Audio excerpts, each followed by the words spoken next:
सारी दुनिया के डॉक्टर्स इस बात पर इत्तेफाक रखते हैं कि माँ के पेट में पहले नुत्फा जाता है, उसके रहम में नुत्फा जाता है, फिर नुत्फा क्या बनता है? डॉक्टर सब कहते हैं एक च्युइंगम की तरह चिपचिपा हुआ, चिंगम की तरह चिपचिपा हुआ एक छोटा सा खून का लोथड़ा बनता है, जिसको अलका कहते हैं। अरबी में अलका चिंगम को भी कहते। तवज्जो चाहता हूं। उसके बाद फिर ये डॉक्टर्स कहते हैं खून के लोथड़े के बाद फिर बगैर हड्डी का गोश्त बनता है, नुत्फे से गोश्त बनता है। फिर थोड़े दिनों के बाद, महीने के प्रोसेस के बाद, डॉक्टर्स कहते हैं कि उसके अंदर हड्डियां आती हैं। हड्डियां आने के बाद फिर चमड़ा आता है, फिर बाल आते हैं। ये प्रोसेस है 9 महीने का। ये आज की तहकीक के बाद, सारे डॉक्टर्स मशीनों से निकालने के बाद इस बात को यहां दुनिया के सामने पेश कर रहे हैं। मगर मैं उस जमाने की बात कर रहा हूं जब साइंस का वजूद भी नहीं था, जब ना एक्सरे मशीन थी, ना सोनोग्राफी, ना सीटी स्कैन, कुछ भी नहीं। लेकिन मेरे आका सल्लल्लाहु तआला अलैहि वसल्लम की जुबान नाज से वही ये कुरान, वही ये इलाही निकलती है। सुम्मा खलक़ना नुत्फ़ता अलक़तन फ़खलक़ना अलक़त मुद्ग़तन फ़खलक़ना मुद्ग़त इज़ामन फ़कसौना इज़ाम लहमा। अल्लाह फरमाता है हमने नुत्फे से अलका बनाया, चिंगम की तरह चिपचिपा, फिर अलके से हमने मुद्गा बनाया, मुद्गा कहते गोश्त के टुकड़े को। फिर अल्लाह ताला फरमाता है फ़कसौनल इज़ाम फ़खलक़नल मुद्ग़ता इज़ामन, फिर हमने उस मुद्गे के अंदर हड्डियां रखी, गोश्त के अंदर फिर हड्डियां आई। फिर अल्लाह फरमाता है फ़कसौनल इज़ाम लहमा, फिर हमने हड्डियों पर चमड़ियां डाली। सुम्मा अंशअनाहु खल्क़न आखर फ़तबारकल्लाहु अहसनुल खालिक़ीन। मेरे अजीजों, बायोलॉजी पढ़ने वाले स्टूडेंट्स अगर हैं, साइंस पढ़ने वाले तलबा हैं, तो जाकर फिर से एक बार चेक कर लेना और कुरान की आयत जो मैंने तिलावत की सूरह मोमिनून की, फिर से पढ़ लेना। तुम्हें पता चलेगा कि एम्ब्रियोलॉजी का पूरा इल्म रसूलुल्लाह सल्लल्लाहु तआला अलैहि वसल्लम की जुबान से अल्लाह ने कुरान पाक में बयान फरमाया। बेशक, सुभान अल्लाह। ऐ मुसलमानों, में कौन कौन सी बातों का जिक्र करूं, कितनी तहकीकात की बात करूं। जूलॉजी एक इल्म है, जानवरों के मुतालिक जानकारी, परिंदे आसमान में कैसे उड़ते हैं, यह आज तहकीक चल रही है। बड़े बड़े लेबोरेटरी काम कर रही हैं कि इनको कौन सी चीज है जो हवा में रोक लेती है। अल्लाह ताला ने कुरान में फरमाया अवलम यरौ इला तैरी मुसख्खरातिन फी जव्विस समा मा युमसिकुहुन्ना इल्ला अल्लाह। ऐ लोगों, क्या तुम नहीं देखते कि परिंदे हवा में किस तरह से खड़े रह जाते हैं? उनको कौन रोक के रखा है? उनको गिरने से बचाता कौन है? मा युमसिकुहुन्ना इल्ला अल्लाह, उनको अल्लाह के सिवा कोई नहीं रोका। जूलॉजी का इल्म कुरान पाक में है। बोटानी, दरख्तों का इल्म कुरान पाक में मौजूद है। यहां पर अगर जो यूनिवर्सिटी है उसमें पढ़ने वाले स्टूडेंट हैं तो उनसे भी मैं बताता हूं पानी की कितनी किस्में हैं, दरख्तों की कितनी किस्में हैं। पौधे जब बढ़ते हैं तो इनमें जो कलमी कराया जाता है, ये क्या होता है? मेरे अजीजों, ये सारे उलूम मुस्तफ़ा करीम सल्लल्लाहु अलैहि वसल्लम ने अपनी जुबान से बता दी है।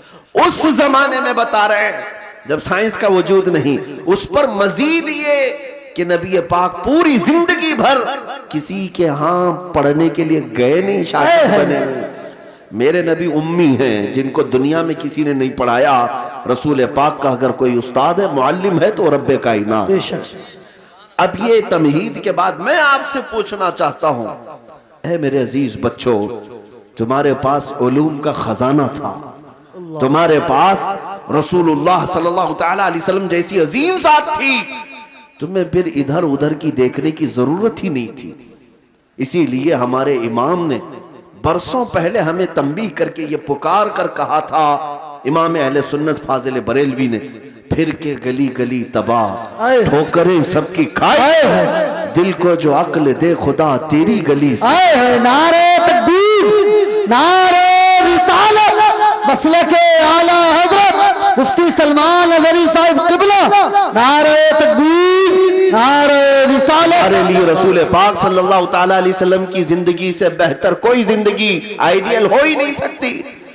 तुम अपनी पैदाइश से लेकर अपनी मौत तक के आमाल को अगर ढूंढना चाहो, मेरे नबी पाक की जात में हर चीज का इल्म मिल ही जाएगा। आए है बेशक। हमारा दीन महफूज है, हमारा दस्तूर हयात महफूज है।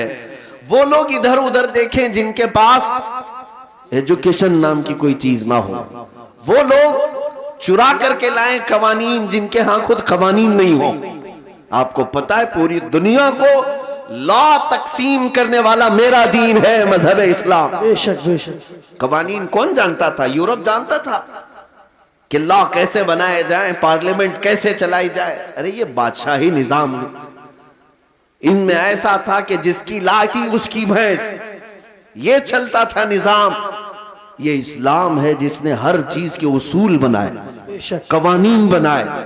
आज आप क्या समझते हैं, फुक़हाए किराम ने जो कवानीन मुरत्तब किए हैं ना, वो आज के जमाने के बड़े बड़े लॉ किताबों से भी बढ़ करके हैं।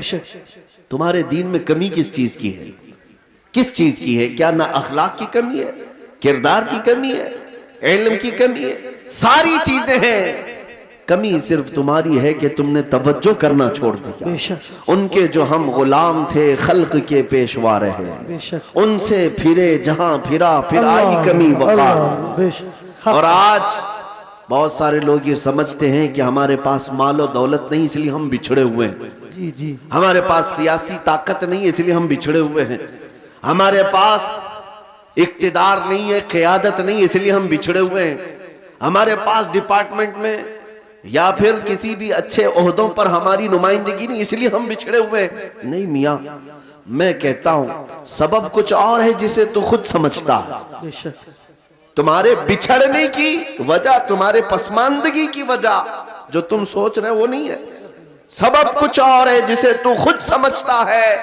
जवाल बंदे मोमिन का बेजरी से नहीं, जवाल बंदे मोमिन का बेजरी से नहीं। इकबाल से पूछा गया फिर ये जवाल किस वजह से है, तो शायर मशरिक इकबाल कहता है तरीक़े मुस्तफ़ा को छोड़ना है वजह बर्बादी। तरीक़े मुस्तफ़ा को छोड़ना है वजह बर्बादी, इसी से कौम दुनिया में हुई है बेइक्तिदार। बस एक ही पॉइंट है, उनसे फिरे जहां फिरा। और हमें करना क्या चाहिए? तो इकबाल यही कहता है अगर फिर चाहते हो इज्जत व वक़ार, हमें करनी है शहींशाह बतहा की रजा जोई। हमें करनी है शहींशाह बतहा की रजा जोई। वो अपने हो गए तो रहमत परवरदिगार।